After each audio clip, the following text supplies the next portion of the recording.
오늘 설교 제목은 우리를 향한 하나님의 마음이라는 제목으로 여러분에게 말씀을 전하도록 하겠습니다. 네, 이제 명절이 이제 다가왔는데 참 긴 명절인 것 같습니다. 저도 이제 놀러 가고 싶은 마음은 이제 한껏 굴뚝 같았는데 그래도 저희가 전두다가 도망가면 안 되잖아요. 그래서 이제 이 자리에 왔습니다. 네, 오늘 예배를 이제 하기 앞서 저는 항상 제가 되게 궁금했던 것 같아요. 나는 어떤 사람일까? 나는 무엇을 좋아할까? 무엇을 잘할까? 이런 게 되게 궁금했던 이제 사람이었던 것 같습니다. 한국 사람들이 이제 다른 나라 사람들보다도 자신에 대해서 더 많이 궁금해하는 것 같더라고요. 어떻게 보면 이 한국이라는 이 교육 제도가 내 자신이 무엇을 좋아하는지 무엇을 잘하는지를 쫓기보다는 우리가 어떤 경쟁을 하면서 뭔가를 잘해야만 하고 성과를 해야 되고 뭔가 성취를 해야 되기 때문에 경쟁만 하고 목표를 향해서 앞으로 달려가긴 하는데 나라는 사람에 대해서 돌아보는 시간은 좀 적은 것 같습니다. 그래서 사람들이 우리가 이런 것들 있잖아요. 제가 어렸을 때는 뭐가 유행했냐면 혈액형이 그렇게 유행을 했어요. 그래서 내가 우유를 이제 먹다가 친구가 한 입만 달래. 그래서 혈액형 물어보거든요. 나는 B형인데 혹시 너 무슨 형이야? 너 O형? 아 그럼 우리 P 달라서 안 돼. 이러면서 약간 주지 않는 이런 게 있었고, 이제 이런 혈액형을 가지고 사람을 나누는 거. 나중에는 외향과 내향으로 사람을 나누기도 하고, 요즘에는 MBTI가 있었죠. 이제 MBTI 가지고 너는 MBTI니까 나는 MBTI 뭐 이제 ISTJ니까 나는 원래 이성적이야. 원래 말이 좀 세. 이런 식으로 나에 대해서 규정을 하기도 하고, 요즘은 또 새로운 게 있죠. 이제 테토와 에겐 이러면서 약간 남자들은 약간 에겐이라고 하면 조금 자존심 상하는 약간 이런 것도 있고, 여자들은 이제 테토라고 하면 조금 멋있는 이런 것도 있기도 하고, 뭐 아무튼 이런 것처럼 사람들은 나라는 사람이 대체 누군지, 나라는 사람을 정의하고 싶어서 되게 이런 것들을 많이 찾아가는 것 같습니다. 그런데 우리가 이제 생각을 해보면 그렇잖아요. MBTI가 총 이제 16가지가 있죠. 16가지가 있는데 그게 나에 대해서 설명을 할 수 있을까요? 여러분들의 좀 생각은 어때요? MBTI, 여러분 각자 이제 MBTI 뭔지 알죠? MBTI에 있는데 그게 여러분에 대해서 설명을 할 수 있다고 생각을 하나요? 보통 그렇지 않는단 말이에요. 16가지를 어떻게 사람에 대해서 정확하게 설명을 할 수 있고, 나라는 사람이 그 MBTI로 어떻게 설명이 될 수 있냐는 것이죠. 그런 것처럼 우리는 나라는 사람에 대해서 알고는 싶은데 나라는 사람에 대해서 정의는 좀 있는 것 같습니다. 자, 만약 여러분에게 자기소개를 한번 해보세요라고 하면 여러분은 어떻게 할 것 같아요? 저는 약간 이런 식으로 할 것 같습니다. 자, 내 이름 우재윤, 나이는 30 조금 안 됨. 그 다음에 직업 전도사. 그 다음에 취미는 이제 운동하고 애니 보기. 그 다음에 성격은 이제 거의 천사 수준으로 착함. 그 다음에 혈액형은 B형, 뭐 MBTI는 ENTJ, 뭐 이런 식으로 정리할 수 있단 말이에요. 근데 제가 이렇게 여러 가지를 쭈루루 나열했는데 내가 이게 나라는 사람에 대해서 설명할 수 있는 약간 목록일까요, 혹시? 생각 한번 해볼게요. 자, 내 P가 B형이든 O형이든 AB형이든 사실 상관없잖아요. 이게 나라는 사람에 대해서 설명할 수 없고, 그 다음에 내 직업이 전도사인데 직업이 나에 대해서 설명을 할 수 있는 건가요? 그냥 말 그대로 직업은 직업이지 나에 대해서 설명할 수 없고, 또 취미는 그냥 내가 좋아하는 거의 어떤 한 일부분이지 나에 대해서 정의할 수 없습니다. 뭐 성격, MBTI 뭐 이것도 다 동일하게 들어가겠죠. 이런 식으로 우리가 여러 가지의 나에 대해서 정의를 하고 싶은데 나에 대해서 정의를 할 수 없는 모습을 보여줍니다. 자, 그러면 오늘 나라는 존재에 대해서 이해하고 나라는 존재에 대해서 정의하기 위해서는 뭘 해야 되냐? 바로 결국엔 정체성에 대해서 얘기할 수밖에 없어요. 나라는 정체성은 대체 무엇인가? 사람이라는 정체성은 대체 어떻게 만들어지게 되었는가? 이런 것에 대해서 우리가 알아야지만 나라는 존재에 대해서 이해할 수 있습니다. 창세기에서는 이렇게 얘기를 하죠. 하나님이 태초에 천지를 만드시고 이후에 사람을 만드셨다라고요. 그 다음에 이 사람을 만드시고 이 땅을 경작하라고 하면서 대리 통치자로 세웠죠. 자, 그럼 우리는 사람의 정체성은 제가 보기에는 두 가지로 좀 정의할 수 있을 것 같아요. 자, 첫 번째는 사람은 하나님의 형상을 가진 사람이다. 자, 두 번째는 대리 통치자로 이 땅에 부르심을 받았다라는 겁니다. 자, 우리가 이렇다는 것은 하나님께서 사람의 정체성을 뭐라고 이제 규정을 하고 계시냐면 하나님의 형상을 가진 자들이잖아요. 하나님께서 모든 피조물과는 다르게 하나님의 형상을 가진 사람으로 만드셨다는 것은 내 모습에서 하나님을 드러내라는 거예요. 하나님의 속성을 가진 너 사람아, 너에게서 하나님의 모습이 보이는 것, 나에게서 하나님의 사랑이 보이는 것, 나에게서 하나님의 거룩함이 보이는 것, 나에게서 하나님의 정의로움이 보이는 것, 이런 여러 가지가 이 하나님의 속성을 가진 사람들이 드러내야 되는 거예요. 자, 그 다음에 우리가 이 땅에 부름받은 사명이 있다는 거예요. 그게 뭐냐? 대리통치자라는 거예요. 결국엔 내가 이 땅을 경작하고 살아가고 일하고 뭐 여러 가지 상황 속에서도 하나님께서는 우리가 대리 통치자로서 하나님의 사명으로서 너가 복음도 전하고 그 다음에 하나님의 형상도 드러내고 그런 삶을 살아라는 것이 우리의 정체성이라는 거죠. 자, 그러면 다시 돌아와서 나라는 사람에 대해서 정의를 하기 위해서는 어떻게 들어갈 수 있을까요? 내가 오늘 무슨 일을 하든지 여러분들이 어떤 성격의 사람이든지 간에 내가 하나님의 형상을 가진 사람이라는 것을 기억하는 것. 두 번째로는 내가 하나님의 대리 통치자로서 그 사명을 감당하면서 살아가는 것이 나라는 사람의 규정하는 것을 설명할 수 있다는 것입니다. 자, 그런데 우리가 문제점이 발생하기 시작합니다. 우리 선악과 사건 알죠? 인간이 하나님의 형상을 가지고 이제 하나님 대리 통치자로서 살라고 했잖아요. 근데 이게 잘 수행이 됩니까? 수행이 안 되죠. 맞아요. 수행이 안 돼요. 선악과 사건으로 시작을 해가지고 이제 아담과 하와가 선악과를 먹으면 타락을 해버렸단 말이에요. 그래서 하나님의 속성이 무너지고 하나님의 속성이 이제 인간의 타락으로서 죄악으로 검정 검게 물들었다라고 표현을 하잖아요. 그러니까 사람이 사람답게 살지 못하는 지경에 이르는 것이 바로 오늘날 타락이라고 이야기를 합니다. 자, 우리의 상태는 그렇습니다. 이 구약을 보면 하나님께서 사람과 하나님과 언약을 맺는 것을 잘 많이 보잖아요. 그 언약이라는 거는 하나님께서 신이라는 존재와 인간이라는 존재가 약속을 한 것을 얘기해요. 이걸 언약이라고 표현하거든요. 하나님께서는 인간들과 언약을 맺었는데 이 선악과라는 언약을 맺었는데 이 언약을 어떻게 했냐? 약속을 파기하죠. 사람이 이후에 시내산에서 언약을 받죠. 언약을 파기합니다. 아브라함에게서 언약을 받죠. 아브라함이 어떻게 해요? 이제 아브라함이 아니라 사람들이 어떻게 해요? 언약을 파기합니다.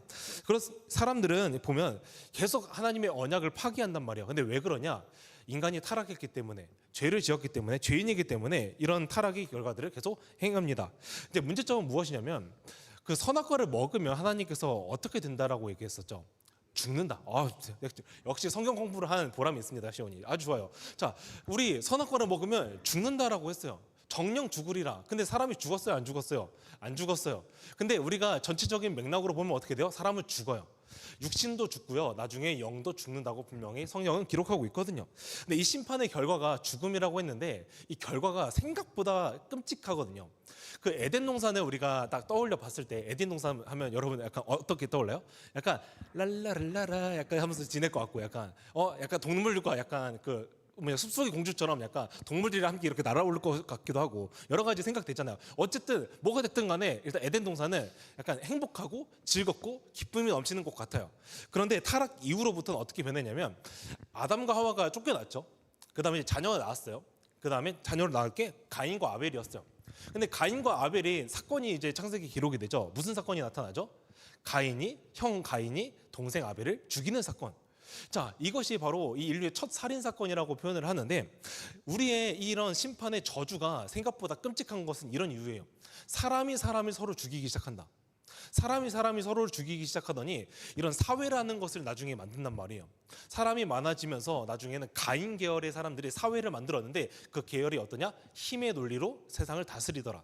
너 나보다 약해? 그러면 맞아. 나보다 약하면 그냥 꿇어야지. 나보다 약하면 나보다 밑에 있는 게 정상 아니야 하면서 힘의 논리로 뭔가 사회를 만들어 간단 말이에요. 우리가 오늘 이런 사회를 살아갈 때 힘든 이유가 뭐예요? 구조적인 악이 있잖아요. 사회로부터 뭔가 사람 다 선하지가 않잖아요. 그럼부터 여러분들이 힘듦을 받잖아요. 그런 것들이 다 타락의 결과, 바로 이 죄의 결과라고 이제 이걸 얘기하고 있어요. 그러니까 하나님의 심판이라는 것은 생각보다 우리의 생각 이상으로 끔찍하다. 죽음으로 끝나지 않는다라는 것을 알 수 있습니다. 자, 우리는 이런 것을 보면서 알 수 있는 것이 심판의 결과는 죽음인데 이 죽음이 끔찍하구나라는 것을 우리가 알 수 있습니다. 자, 한번 이야기를 가보겠습니다. 자, 우리 말씀 오늘 한번 14절, 15절 한번 읽어보면 좋겠는데요. 한번 띄워주세요. 네, 한번 읽어보겠습니다. 두 절 한번 읽어볼게요. 시작.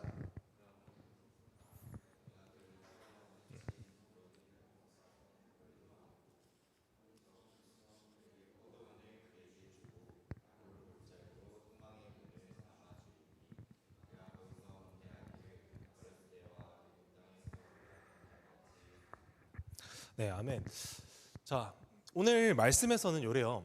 우리가 지금까지 얘기했던 거는 이제 배경이에요. 뭐냐? 인간은 타락했고 저주받았고 심판받았다.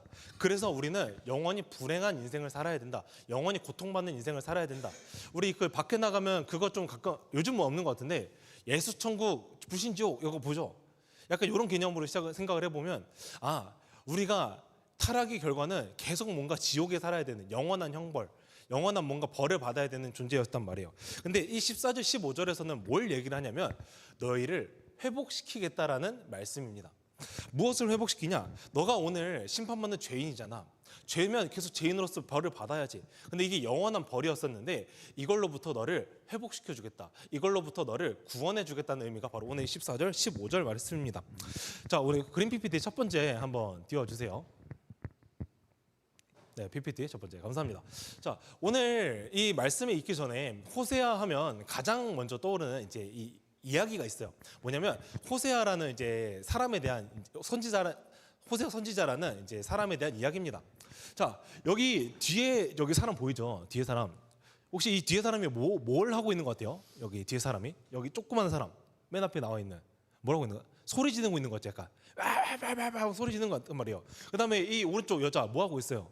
약간 뭐 남편인 것 같은데 뭔가 잘 지내고 있는 것 같아요. 자, 호세아라는 선지자가 있었어요. 그런데 하나님께서 호세아 선지자한테 하나를 명령합니다. 너 결혼해라. 주님, 드디어 저도 결혼하는군요. 저 누구랑 결혼합니까? 야, 저기 음녀 고멜하고 결혼해. 예? 아니, 나 선지자인데 음녀 고멜이라는 사람과 결혼을 하네. 자, 벌써부터 뭔가 띠용하죠. 자, 호세아라는 사람이 어쨌든 하나님 명령이니까 고멜이라는 사람이랑 이제 결혼을 해요. 근데 고멜의 사람이 음녀란 말이에요. 뭘 하냐? 바람을 잘 펴요. 자, 보면 호세아는 지금 뒤에서 야, 너 어디가 하면서 소리 지르고 있는 거고, 고멜은 여기 다른 남자들이랑 지금 바람을 피고 있는 장면이 바로 이 장면입니다. 호세아는 하나님의 명령을 따라서 이상하긴 한데 음녀 고멜이랑 이제 결혼을 했단 말이에요. 그다음 자녀도 낳았어요. 근데 우리가 상식적으로 결혼을 했으면 자녀를 낳았으면 아내가 어떻게 해야 돼요? 남편이 어떻게 해야 돼? 같이 하나 되어가지고 아이도 정말 열심히 잘 돌봐야 된단 말이에요. 제가 이제 가끔 이제 아기를 이렇게 데리고 이렇게 돌볼 때가 있어요. 가끔 이제 사촌 누나나 이렇게 있을 때 아기를 돌보는데 아기 돌보기가 정말로 쉽지 않아요, 여러분. 여러분들은 잘 모를 수 있는데 아기 돌보기 정말로 힘듭니다. 아기 내가 잠깐 뭐 딴짓 하려고 하면요, 아기가 울고요. 내가 잠깐 뭐 딴 거 하려 하면 밥 달라고 하고요. 내가 딴짓 뭔가 하려면 똥 쌌어요. 뭔가 아기한테 계속 뭔가를 해줘야 된단 말이에요. 그만큼 아기 기르는 게 힘든데, 아무튼 이 자녀를 냅두고 지금 이 고멜이라는 여자는 계속 도망간단 말이에요. 남편은 어떻게 해요? 계속 잡으러 가고 다시 도망가고 잡으러 가고 바람 피고 잡으러 가고 이런 게 반복이란 말이에요. 자, 이런 삶을 살았던 이 호세아 선지자, 대체 왜 이런 삶을 살아야 됐을까? 하나님께서 이 호세아라는 선지자한테 고멜이라는 여자와 결혼하라고 한 이유가 있었어요. 뭐냐? 오늘날 호세아라는 선지자의 삶을 통하여서 이스라엘과 하나님과의 관계를 드러내고 싶었던 거예요. 오늘날 그 결혼이라고 했을 때 기독교는 결혼을 언약이라고 표현을 합니다. 하나님 안에서 남자와 여자가 하나 되어서 하나님 안에서 약속을 맺는다. 바로 이 결혼 언약이라고 합니다. 이 결혼 언약이 맺어졌는데 오늘날 언약이 뭐라고 했었죠? 하나님과 사람이 맺는 약속이라고 했어요. 오늘날 이스라엘이 또 똑같단 말이에요. 하나님과 이스라엘이 약속을 맺었죠. 언약이라는 걸 맺었어요. 근데 이 언약을 맺었는데 이스라엘 백성들이 계속 뭘 해요? 약속을 깨요. 고멜이랑 이 호세아랑 결혼을 했는데 고멜이 계속 뭘 해요? 약속을 깨요. 결혼을 했으면 책임을 지고 뭘 해야 되는데 계속 언약을 깬단 말이에요. 결혼을 도망가고 다른 남자랑 바람피고 한단 말이에요. 이스라엘 백성이 마치 고멜이라는 여자와 똑같다. 하나님과 이 언약을 맺었는데도 불구하고 하나님의 언약을 지키지 않고 계속 다른 데 도망가요. 우상을 섬기고 바알을 섬기고 아세라를 섬기고 나중에는 내 돈을 섬기고 나중에 내 자신을 섬기고 이런 모습을 보여준단 말이에요. 수만 가지의 우상을 세우면서 계속 하나님을 외에 다른 바람을 피는 모습을 보여줍니다. 자, 이런 삶에서 호세아 선지자가 어떻게 이제 나중에 하냐? 한번 PPT 두 번째 한번 띄워주세요. PPT 두 번째. 네, 좋습니다. 안 띄웠네. 네, PPT 두 번째. 네, 띄워주시면 감사하겠습니다. 좋습니다. 자, 호세 이제 고멜이라는 여자가 계속 도망가는데 나중에 바람 피고 뭐 하다 보니까 이제 막 돈도 없고 나중에 이 남자가 좋은 남자 만났겠어요? 나쁜 남자 만났겠죠? 쓰레기예요. 그래서 고멜의 여자가 가치가 없어지니까 나중에 고멜을 다른 데로 이제 막 팔려고 해요. 근데 팔려고 하니까 나중에 호세아가 이제 데리러 옵니다. 고멜이라는 여자를 돈을 주고 사요. 내 여잔데 돈을 주고 산단 말이에요. 값을 치르고 고멜을 데려옵니다. 이게 뭐냐? 예수님께서 이제 우리를 십자가에 대해서 대신 죽으셨다고 하잖아요. 이걸 뭐라고 표현하냐면 값을 치렀다. 우리가 이 찬양을 부를 때 보혈 찬송이라고 했어요. 그게 뭐냐? 예수님께서 우리 대신 피 값으로 우리를 구원하셨다라는 의미예요. 그러면 오늘날 이 고멜이라는 여자도 똑같단 말이에요. 값을 주고 이 호세아가 데려오는 것처럼 하나님께서도 인간이 끊임없이 언약을 깨고 도망가고 하는 상황 속에서 값을 주고 핏값을 주고 오늘날 우리를 데려오셨다. 바로 회복을 시키신다는 것이 바로 이 호세아를 통해서 말하고자 하는 것입니다. 하나님께서는 오늘 그 십자가라는 사건을 통해서 우리에게 얘기하고자 하셨던 것은 무엇이냐면 하나님이 우리를 향한 마음이 대체 뭔지를 보여주시려고 했어요. 내가 너를 얼마나 사랑하기에 내가 오늘날 너랑 결혼을 했다고 하는데 나는 오늘 너의 남편이고 너는 나의 신부라고 얘기를 하는데 결혼이라는 언약, 바로 깨지지 않는 언약으로 내가 언약을 회복시키겠다. 너라는 사람을 회복시키겠다. 다시는 이 언약이 깨지지 않도록 너를 회복시킴과 동시에 이 언약도 깨지지 않도록 내가 완성하겠다는 의미가 바로 이 의미에 담겨 있었던 것입니다. 하나님께서는 오늘날 우리는 그렇잖아요. 여러분들이 만약 고멜이랑 결혼했다고 하면 어떨 것 같아요? 맨날 여러분들이 결혼했는데 도망가 남편이. 만약 결혼했는데 아내가 계속 도망가. 미치고 팔짝 뛰지 않겠어요? 아니 결혼했는데 계속 도망가면 머리에 꿀밤이라도 쥐어 박아가지고 데려오려고 할 텐데 하나님께서는 오늘날 그런 고멜인 우리와 같은 삶을 아셨기 때문에 끊임없이 데려오시고 붙들어주시고 다시 데려오고 회복시킨다는 것을 우리한테 오늘 말씀하고 있다는 거죠. 오늘 14장 이제 14절 15절 말씀은 그래요. 하나님께서 우리가 사람이 사람답게 사는 것에 대해서 얘기를 했잖아요. 근데 인류가 타락을 해서 사람이 사람답게 살지 못하는 것을 우리가 확인했잖아요. 하나님께서는 오늘날 회복이란 의미가 다시 무너질 수 있는 회복을 뜻하는 것이 아니라 하나님과 온전했던 그대로 사람이 원래 사람답게 살았던 그 모습 그대로 너희를 회복시켜 주겠다. 그리고 결혼이라는 언약을 맺어서 너희가 다시는 하나님 외에 바알이라는 신을 섬기지 않도록 우상을 섬기지 않도록 내가 너희를 지켜주겠다. 온전한 정책 속으로 너희를 회복시키겠다는 것이 바로 하나님이 우리를 향한 마음이었던 겁니다. 이제 말씀을 마무리하겠습니다. 호세아의 중심 내용은 딱 두 가지예요. 사랑과 돌이킴이에요. 너희가 비록 지금은 패역한 백성이지만 하나님께서 사랑을 보여주심으로 우리에게 다시 회복할 수 있는 길을 열어주셨다는 것을 알려주십니다. 어떻게? 바로 예수 그리스도라는 십자가를 통하여서 우리가 다시 회복시킬 수 있다는 것을 알려줍니다. 자, 그러면 우리가 오늘날 무엇을 해야 되냐? 여호와께 돌아가라. 너희 하나님을 떠난 너희 패역한 백성들아, 여호와께로 돌아와라. 돌이켜라. 회개해라. 다시 하나님께로 하나님과 온전한 그 언약 관계에 있었던 것처럼 너희가 다시 돌아와라고 하나님께서는 호세아 선지자를 통해서 끊임없이 얘기를 하고 있는 거예요. 너희 왜 나를 떠나서 바람 피고 있느냐? 왜 너희 나를 떠나서 바람 피는 저 남자가 뭐가 좋다고 저 남자가 계속 있느냐라고 근데 끊임없이 얘기하는 것입니다. 하나님께서 오늘날 우리에게 성경이라는 것을 주셨죠. 성경이라는 것을 왜 주신 줄 알아요? 나에 대해서 증거하기 위해서 내가 누구인지, 내가 어떤 분인지, 내가 무엇을 행하는지, 너희를 위해서 무엇을 행했는지 이것을 끊임없이 알려주면서 하나님을 참되게 알게 했고 이 하나님을 아는 참된 지식을 통하여서 너희가 나를 믿어라라고 오늘 성경을 끊임없이 우리한테 이야기를 하고 있습니다. 여러분 오늘 이제 추석이 다가왔습니다. 추석 이제 긴 연휴여서 너무나 좋습니다. 우리가 추석하면 보통 사촌들 만나서 이제 재밌게 놀죠. 근데 이 추석이 다 같이 모이면 우리가 보통 뭘 해요? 우리가 유교 사상을 가지고 있는 한국이잖아요. 제사를 드립니다. 죽은 사람을 향해서 우리가 제사를 드려요. 우리가 이 제사를 드릴 때 제사라는 것은 결국에는 예배거든요. 여러분들은 이 제사를 이 사촌들과 모여서 제사를 드린다는 것은 죽은 사람을 향해서 예배를 하는 것과 동일한 겁니다. 여러분들 이 성경에서 얘기를 하죠. 바알에게 제사를 드리지 말아라. 우상을 숭배하지 말아라 얘기하죠. 우리가 이 사촌들과 모여서 제사를 한다는 것은 결국엔 우상 숭배와 동일한 것입니다. 혹시 부모님이 기독교인이십니까? 기독교인인데 혹시 부모님이 절을 하고 있습니까? 그러면 우리가 먼저 어쩌면 이 부모님한테 한번 얘기해 볼 수 있는 기회가 되면 좋지 않을까요? 어쩌면 부모님도 이 제사라는 것이 이 사촌과의 관계가 좀 두려워서 이 자신의 신앙보다 자신의 신앙을 죽이고 제사를 드리는 걸지도 몰라요. 그러면 여러분이 부모님한테 엄마, 아빠, 우리가 하나님을 믿는 사람이라면 그래도 절을 하면 안 되지 않을까? 이 한마디가 부모님이 다시 한 번 더 깨어지고 각성하고 돌아올 수 있는 시간들이 될 수 있단 말이에요. 혹은 부모님 믿지 않아요? 그러면 여러분들의 신앙을 지키려고 한번 노력해 보세요. 애써 보세요. 고군분투해 보세요. 그때 사촌들은 분명히 여러분들을 질타할 거지만 그 가운데 하나님께서 분명히 일하실 겁니다. 여러분들이 그 가운데 믿음을 지키고 복음을 지키고 여러분들이 신앙을 지키려고 할 때 하나님께서는 분명히 일하세요. 그 시간을 통하여서 지금 당장은 아니더라도 사촌들이 깨어지고 믿는 자는 뭐가 다르네. 하나님 믿는 사람은 다르네. 하나님 믿더니 뭔가 달라졌네라는 것을 통하여서 하나님에 대해서 깨닫는 시간이 되기 때문이에요. 그러니 오늘날 호세아 선지자가 우리한테 얘기했던 것처럼 혹시 여러분들이 추석 때 제사를 드리고 있었더라면 이번에는 여러분들의 신앙을 지키는 시간이 되기를 간절히 소원합니다. 여러분들이 오늘 이 시간을 통해서 여호와께로 돌아가는 시간이 되기를 간절히 소망합니다. 여러분들이 오늘 이 시간을 통해서 하나님께서 우리한테 끊임없이 얘기하고 있지 않습니까? 내가 오늘 너희한테 어떤 사랑을 보여줬는지 너는 알고 있지 않느냐? 그 사랑을 너희가 기억하고 오늘날 너가 나를 믿는다고 고백을 한다면 여호와께로 돌아오라고 얘기합니다. 찬양팀 같이 나와서 찬양해 주면 좋겠습니다.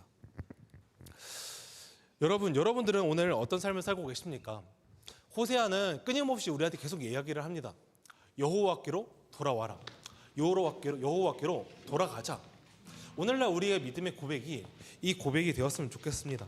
오늘 같이 이 여호와께 돌아가자라는 찬양을 같이 부르면서 우리가 이 믿음을 하나님 아버지께 드리는 시간이 되었으면 좋겠습니다.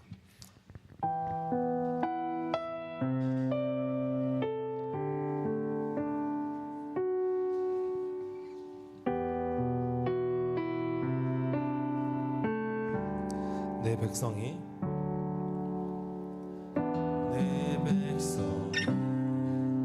나를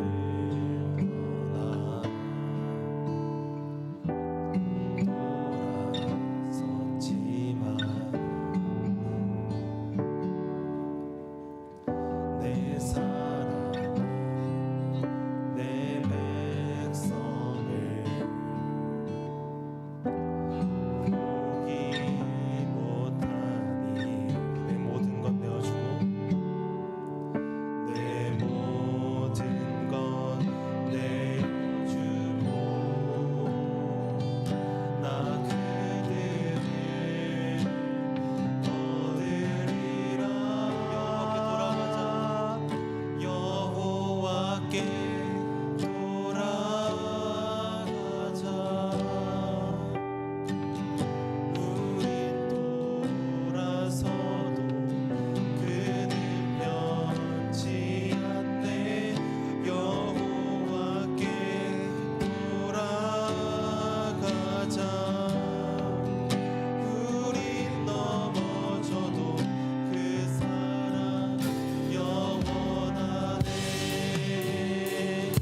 다시 한 번 더 찬양할 때 한번 가사를 묵상하면서 불러보면 좋겠습니다.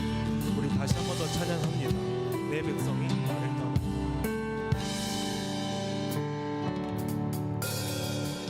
내 백성이 나를 떠나 돌아섰지만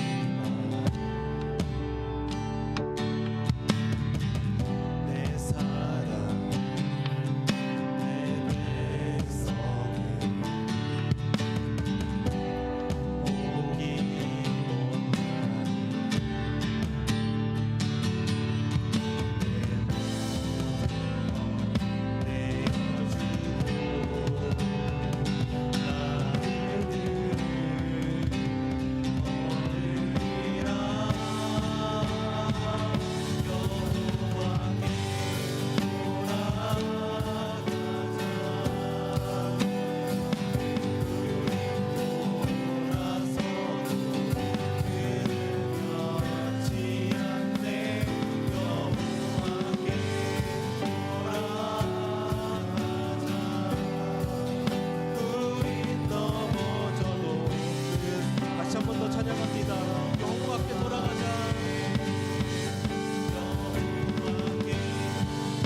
시간 같이 기도하면 좋겠어요.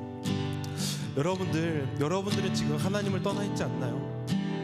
여호와를 떠나서 고멜과 같이 다른 우상들을 섬기고 하나님이 다른 것을 쫓으면서 하나님 없는 삶을 살고 있지는 않습니까? 하나님께서는 오늘날 우리에게 알려주십니다. 내 백성이 비록 나를 떠났지만 나는 너희를 포기하지 않는다. 나의 사랑은 너희를 포기하지 못한다. 그러니 오늘 너희를 위하여서 내가 너희를 향한 마음과 너희를 향한 구원의 계획을 모든 것을 준비하고 완료하였으니 너희는 나에게로 돌아오라. 하나님이 아닌 다른 것을 믿고 있는 패역한 백성들아, 이제는 여호와께로 돌아와라. 여호와께로 돌아와서 하나님을 믿는 기쁨을 누리거라. 하나님의 사랑을 누리거라 얘기하고 있지 않습니까? 오늘날 우리가 하나님을 떠나서 여호와가 아닌 다른 것을 섬기고 있었더라면 이제는 회개하고 하나님 아버지 여호와께로 돌아가는 시간이 되게 해달라고 같이 주님의 이름 부르면서 기도하도록 하겠습니다. 주여, 하나님 아버지, 우리는 패역한 백성입니다. 하나님이 아니라 다른 것을 쫓으며 언약을 깨고 하나님이 아닌 다른 것을 섬기면서 살아가고 있었습니다. 주님, 오늘날 이 패역한 백성이 하나님을 모르고 하나님을 잊어버리고 떠나고 살고 있었는데 주님의 사랑이 나에게 다가왔음을 우리가 알고 있습니다. 주님의 사랑이 나에게 먼저 다가와 우리한테 말씀합니다. 나에게는 돌아와라. 하나님의 사랑이 너에게 있지 않느냐. 오늘 패역한 백성들이 하나님을 떠났지만 그의 사랑을 변치 않고 그의 사랑은 우리를 향하고 있었고 그의 사랑으로 우리가 힘입어 하나님의 구원의 일으키를 믿음의 일으키를 간절히 원하고 있으니 이제는 돌아오기를 간절히 바란다. 하나님, 오늘 우리가 지금까지 하나님이 아니라 다른 사람을 섬기고 우상을 섬기고 나를 섬기고 돈을 주고 하나님이 아닌 다른 사람을 섬기고 있었더라면 이제는 하나님 아버지께로 돌아가는 시간이 되게 하여 주옵소서. 이제는 여호와께 있어서 넘어져도 그의 사랑을 쫓으면서 살아가는 시간이 되어 주옵소서. 하나님 아버지, 오늘날 우리는 하나님이 아닌 다른 너무나 많은 것들을 쫓고 살았습니다. 그냥 신이라는 존재가 아니었더라면, 우상이라는 존재가 아니었더라면 그냥 쫓아도 괜찮을 줄 알았습니다. 하나님보다 우선이 되는 게 다 우상이라고 말씀하셨는데 나는 오늘날 돈을 쫓고 있었고 성취를 쫓고 있었고, 하나님, 우리의 믿음을 타협하면서 또는 이제 제사를 지고 우상 숭배를 하는 나의 모습을 돌아봅니다. 하나님께서 오늘 말씀의 빛으로 우리가 우상을 숭배하고 있다는 우리의 모습을 깨닫게 하신 것은 오늘날 우리가 깨닫고 하나님 말씀으로 돌아가자는 주님의 부르심이 아니겠습니까? 그러니 오늘날 주님께서 우리가 호세아를 통하여서 우리에게 말씀하신 것처럼 여호와께 돌아가는 시간이 되게 하여 주시옵소서. 긴 연휴 추석이 있습니다. 긴 연휴 추석에서도 우리가 제사를 드리지만 우리의 믿음이, 우리의 신앙이 하나님 아버지를 진정으로 믿는 그 고백이라면 제사를 드리지 않고 하나님 아버지를 향해서만 우리가 예배드리는 믿음의 자녀들이 되게 하여 주시옵소서. 우리가 믿음으로 담대하게 강하고 담대하게 선포하고 나아갔을 때 하나님께서 일하시는 것처럼 우리에게 그런 담대함을 허락하여 주셨고, 하나님의 역사하심과 하나님의 열심을 통하여서 우리가 이 믿음의 가정이 또 우리 사촌들에게도 믿음의 복음이 또 선포되는 시간이 되게 하여 주시옵소서. 이 모든 것 살아계신 예수 그리스도 이름으로 기도합니다. 아멘.